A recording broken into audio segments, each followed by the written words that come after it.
I'd like to call up our distinguished panel, please. I'll begin with Mr. Dave McMahon.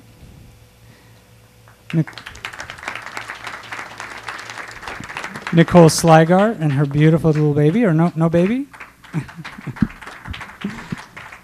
Mr. Bob Stodahl.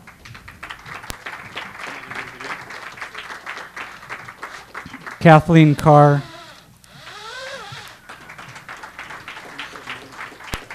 And Mr. Michael Cornthwaite.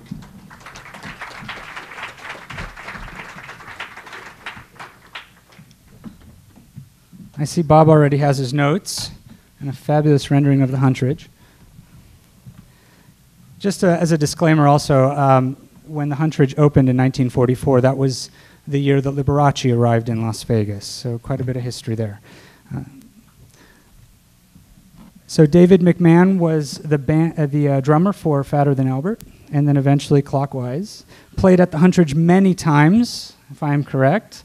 When I saw him walk in tonight, I said, "Oh my gosh, I know who you are. We've met before." That guy. It is that guy, and I think we met 15 years ago. I know Nicole Sligar, we actually met this week 15 years ago because tonight is the 15th anniversary of the KUNV concert when UNLV unceremoniously took Rock Avenue off the air. And I know that Matt Chernoff might be here too. There he is. It's good to see you. I met you 15 years ago this week too. Pretty remarkable how things play out. It was not planned that way. Mike Stratton's hiding in the back too. Oh, hi Mike. Where's Mike? Oh, back there. Hey. Also, Bob Stodahl, member of the Historic Preservation Commission, Captain History himself. Also works in news operations, vice president of news operations. That sounds good. Okay, Channel 3. But more important, I was an usher at the Huntridge. And you were an usher at the Huntridge. Awesome. Kathleen Carr, who is the president of the Huntridge Neighborhood Association, East Huntridge, correct? No. Just Huntridge. Okay. Happy Huntridge Day.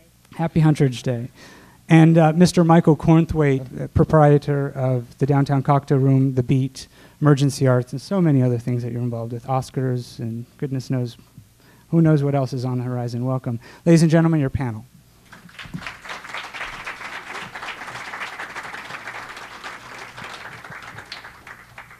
We're going to just ask a few questions of each of the panelists, and then we will open it up to a Q&A. I'm sorry we're running a little late, but that's okay. We had a good presentation thus far. Nicole, I'm going to start with you. I'm going to put you on the spot, if you don't mind. Wow, you have an amazing history here in Southern Nevada, but you used to work at the Huntridge. What was it like working there back in the 1990s when the Huntridge had this moment in time when it came back to life after so many years? It was an interesting time. It was a struggle. We were a smaller town at that time. Growing up here as a youth, it was traditionally considered the entertainment capital of the world, yet as a young person under 21, there was absolutely nothing to do here.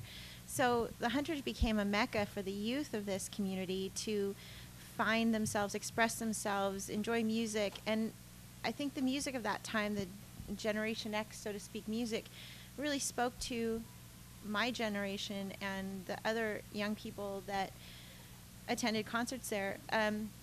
It was really literally built up on a shoestring budget, and things were falling apart all the time, and we didn't get a lot of respect in the very beginning, but eventually we started getting these amazing huge bands, Sublime and Hole and 9 Inch Nails, Beck, eventually Beastie Boys, and that really put us on the map. That put us on the map to where we gained the respect. I remember the first time we were written up in Rolling Stone and how exciting that was. And oh my gosh, when we made it to MTV with that $2 bill show, it was just, I'd made it. I'd done something.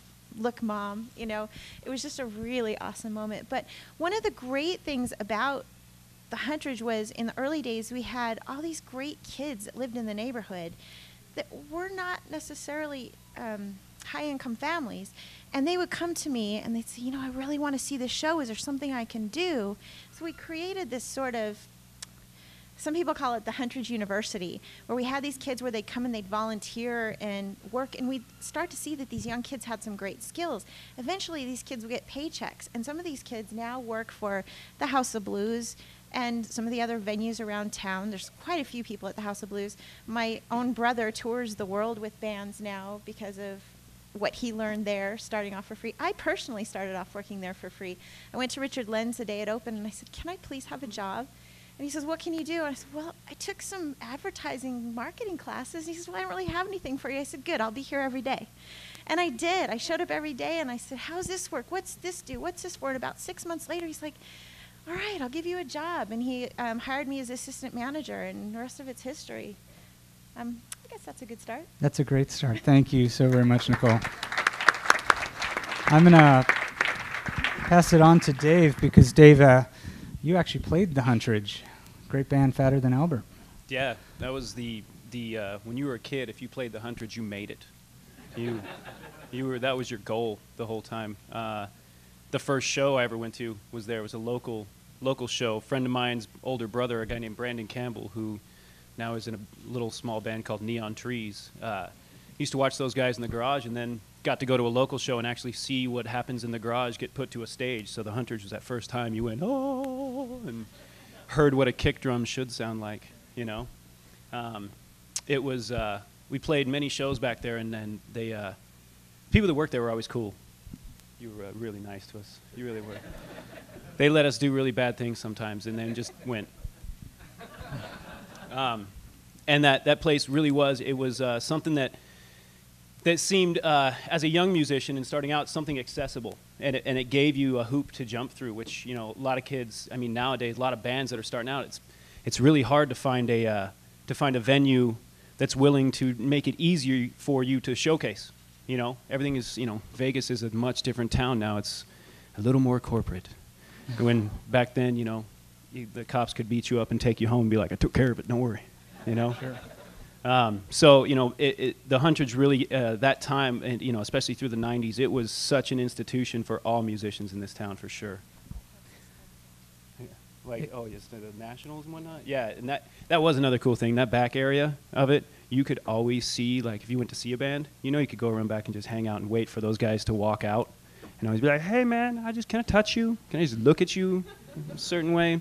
And always hang out with them. And even when you played a show, if you were, you know, we opened up for a lot of national acts, just like a lot of guys in the room here. A lot of the other musicians opened up for a lot of national acts there, and you were sitting in the same room with them, which inspired you even more to, you know, keep going. I wouldn't have, I mean, I played the reindeer games in the music industry for a while, and I did the whole signing of the label and go tour a little bit of the country, and I wouldn't have done half of that if it weren't for the Huntridge, because I got my start there, I saw my bands there, I met bands there, and it made you understand exactly why you were putting in so many hours in a sweaty garage with a bunch of sweaty dudes who you only kind of liked, and you know, you got to actually play that show, and at the end it was the payoff. The Huntridge was just the payoff. Awesome. Great history. The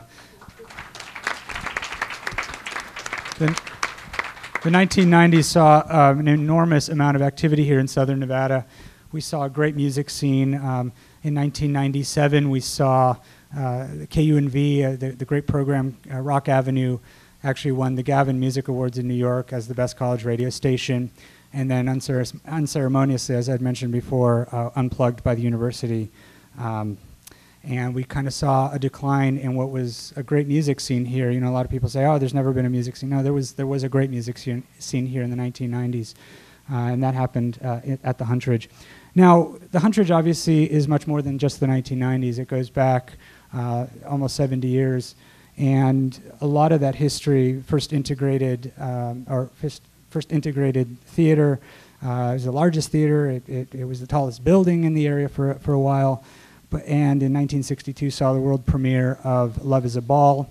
The Las Vegas News Bureau has some amazing video of that and some photographs of that era when people like Telly Savalas showed up at the Huntridge, and you saw the big spotlight. Really remarkable history. Bob, can you tell us a little bit about some of that past history and also your history with the theater? I know that you around when the history actually got. No, I wasn't here 70 years ago. Come No, on. no, no, no, no. I mean, that's- the hair is gray, but not. I was 2 years old when the theater opened. Yeah, I'm glad to hear these wonderful memories. My memories of the Huntridge are not quite as pleasant. Of course, everything in hindsight is always, you remember the good stuff.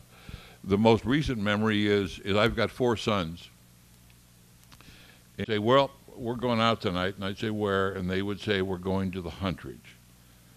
And what are you going to do? Well, we're going to hear this group called 9 Inch Nails. And I said, what? So in those days, the Huntridge was a little more apprehensive for parents than it was when I worked there as an usher.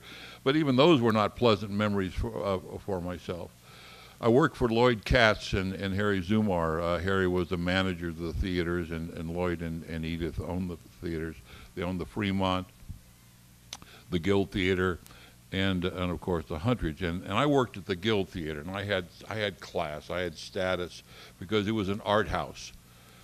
We showed La Dolce Vita, and we had West Side Story, and those. I think I saw West Side Story 112 times. So if you want me to break out into song, I think I can pick up a word for that.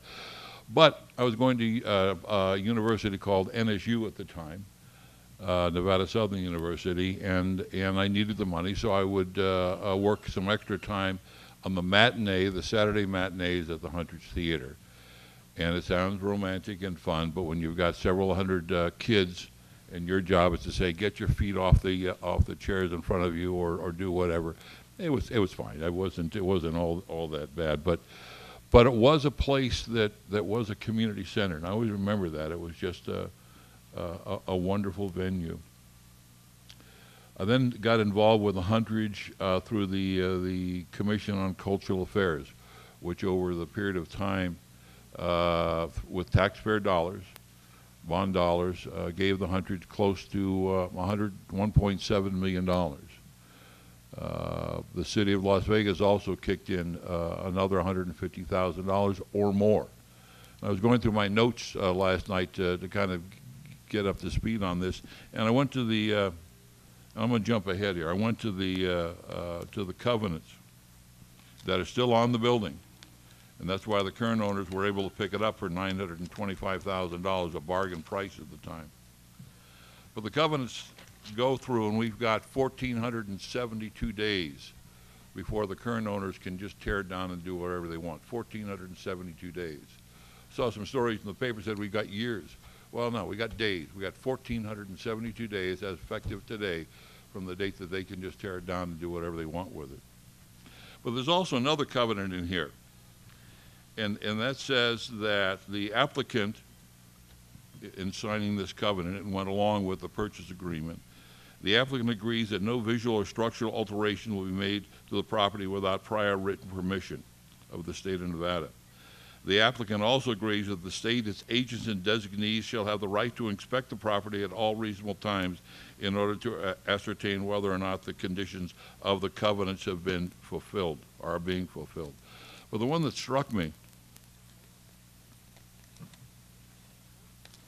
was item number 4.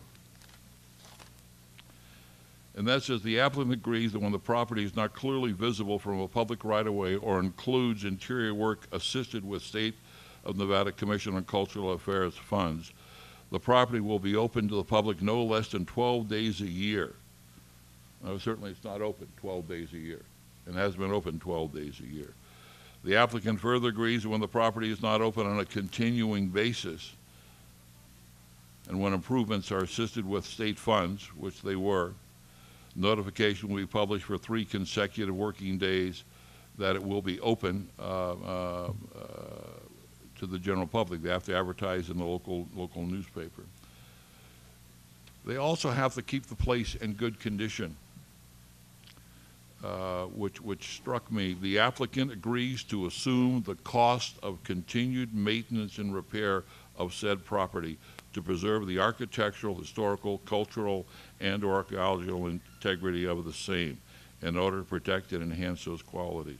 I don't think the current owners are living up to the covenants. That's what it says. It's in the covenant, It went along with the deed of sale. That's why it was able to be purchased for $925,000. So the state of Nevada, if they wanted to, they could go in there and inspect it, and I would guarantee you that they would be able to prove that it's not being maintained. Thank you, Bob.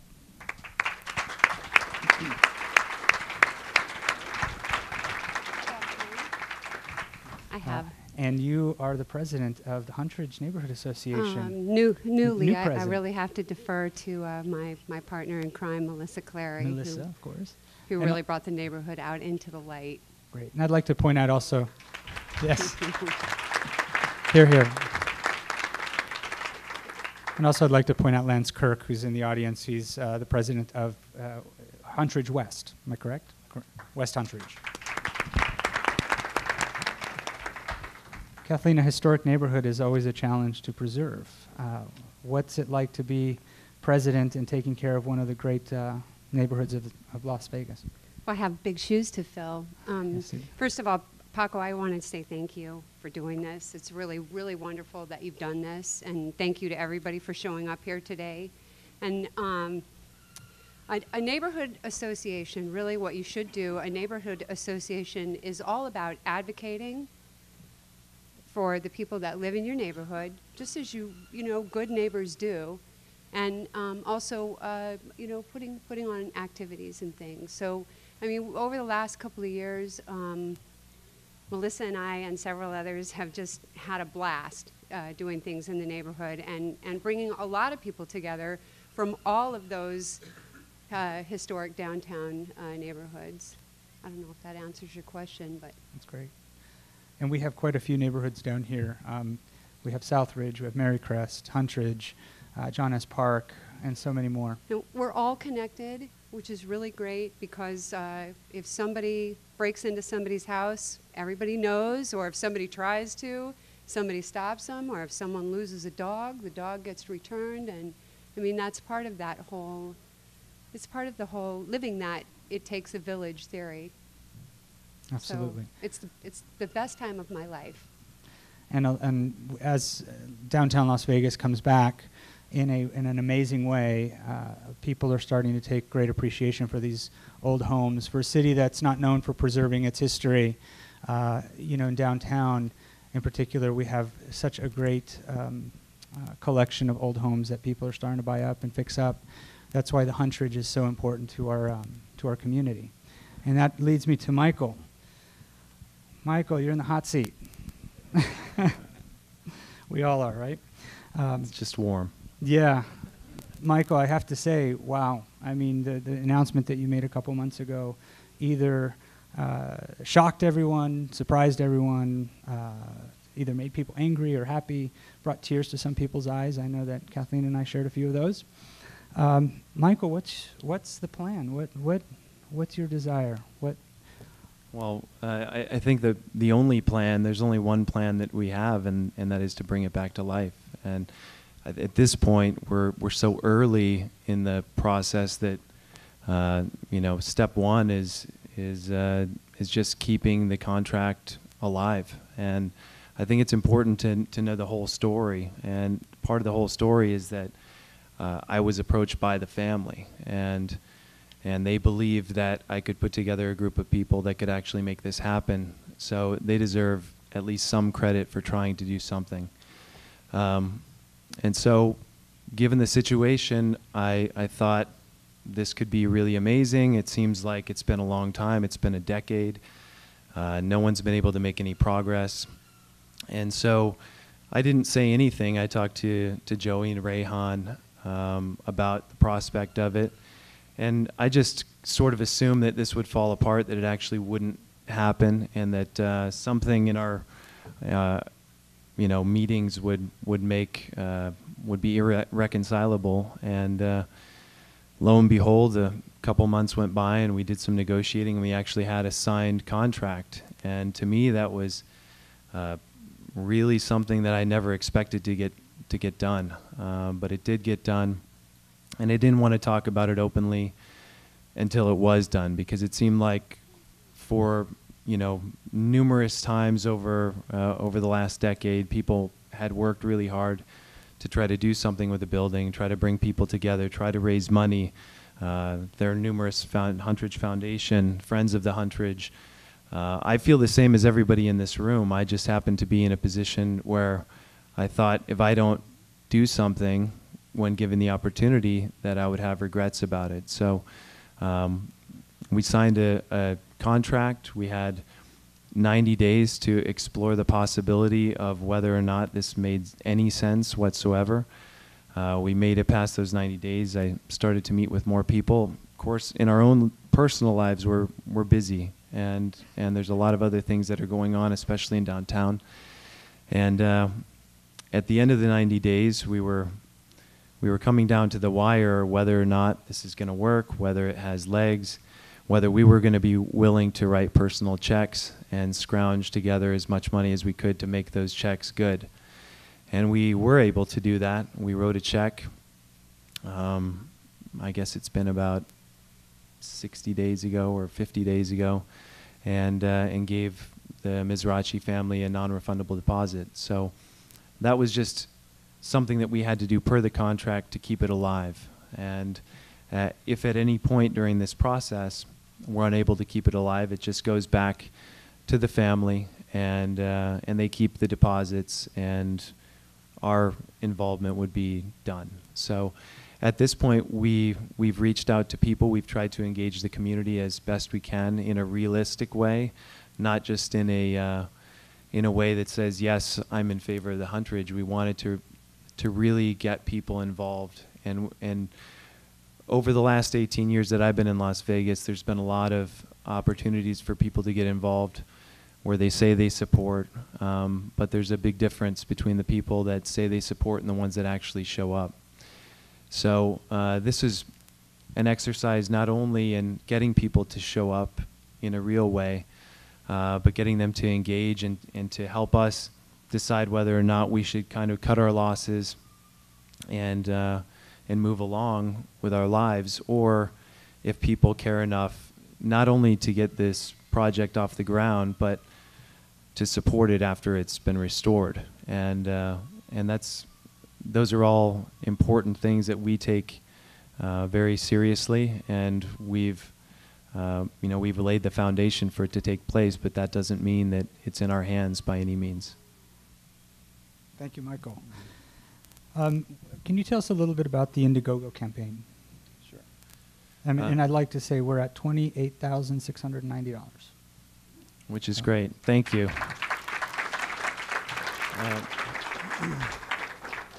So the Indiegogo campaign was a way that we felt not only we could possibly afford to keep the contract alive, but it was the engaging of people in a real way that I was just referring to.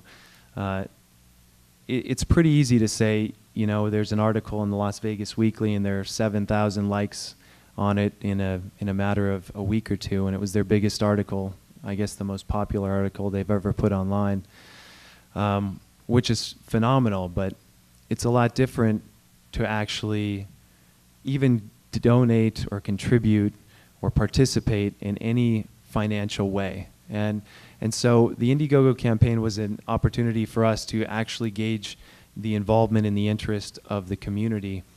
And not only just the local community, but Indiegogo is accessible to anyone, anywhere.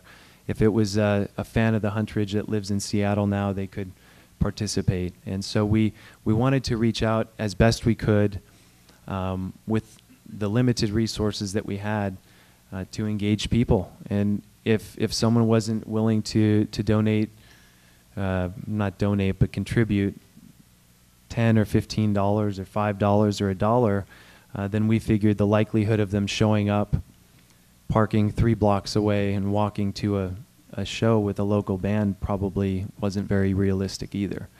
So it's our next deposit. I think we've got all this stuff outlined on the site, but our next deposit is $50,000 more. That happens in August. After that threshold, we have to close on the property in December, which is $4 million. In the interim, we have to come up with a very, very thorough plan for investors to look at, and that involves a lot of different things. It involves a study of the feasibility of the project. It involves architectural renderings. It involves engineers.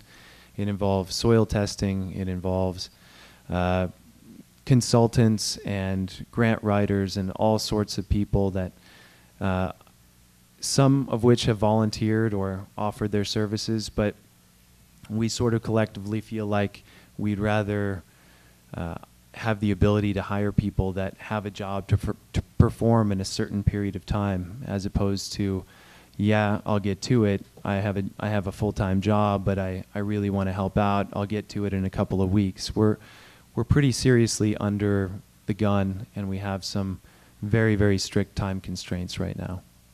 Bob, do you have any advice for Michael and the team and the community regarding the Huntridge, especially with some of the information you just provided us, that obviously the current family is in violation of state statute. So, any thoughts?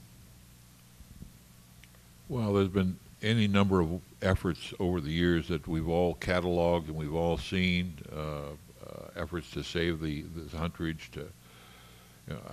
I was upset when they tore out all the seats and they just made it a flat floor in there. I mean, it's changed. I think the spirit is still there, and I think the spirit can clearly be brought back. And I think the current owners have made efforts over the years. I don't mean to paint them out to be the bad guys, but I think more could have been done. That's yesterday's news. As they say, the clock is counting. We've got 1,472 days. I think we've looked to the taxpayers for money in the past, and they've come up with close to $2 million. I don't think the answer is in the public coffers. It may be to put on some performances there that down the line, but I think that the answer has got to come from the private side to come up with this plan that makes sense. And I think once you have a plan that really has some sense to it, I know they had a plan to make it into a bit of a business park, but then the recession hit, and it was a decent plan. I think the son came up with that plan. Then the recession hit. Now's the time. Las Vegas is clearly coming out of the recession. As you pointed out, that whole area is being wonderfully preserved, from the John Hess Park neighborhood to the Huntridge. I think part of that has to do with the city council. I think you're gonna see people like Bob Coffin and the mayor, the past mayor and the current mayor. They've been very supportive of the whole downtown redevelopment, and that includes keeping human beings there. That includes keeping neighborhoods there. You're just not going to get a bunch of high-rises and all of a sudden the downtown area is going to be magically saved. So I think the city, the current members of the city council and past, have a realistic idea of redeveloping the whole downtown area, and I include Charleston and the Huntridge in that. I just think that the plan needs, whatever plan you come up with, really needs to be transparent and so we can all see that this is a real one. This is not another pie in the sky. We want it to work, but it's just not. So the plan that you're putting your own money in, I'm sure, is one that you want is going to be realistic. So I'd say get that plan out to us. I see a lot of the media here. I mean, there's a lot of interest in the Huntridge, and the transparency, I think, is going to be real clear. I don't think there's really an answer to your question there, just my babbling. No, thank you, Bob. You know, it's interesting, back in 2008, myself, Pam Hartley, who's in the audience, Jack Levine, Lynn Zook, and, of course, the late Mary Joy Alderman, who passed away, sadly, about a month ago, met with the Mizrahis. We had a meeting at the Downtown Cocktail Room. I think that was back in 2008. And Eli had come up with an idea. Eli Mizrahi, who owns the building, came up with an adaptive reuse of the building, and that was actually to create a type of commercial property that would include architectural firms, a Starbucks coffee right there on the corner as the anchor tenant. It wasn't going to be a theater. Economically, that was not going to work, but the adaptive reuse satisfied enough people that said, okay, it saves the neighborhood, it creates a new mall right there on the corner. We didn't have a lot of backlash from that. Unfortunately, the week that he showed us that plan, and he began having the conversations with Starbucks and other investors, Lehman Brothers happened, and we all know what happened after that. We were all more worried about losing our jobs than saving the Huntridge. And so here we are today. That now leads us, it is 7 o'clock. We are going to open up to questions. Don't all jump out at once. Melissa's going to help me out over here. And you can come up here, we'll get a microphone, and you can ask your questions. We do ask to please be civil, don't attack anybody. Please respect the Mesquite Club. Thank you.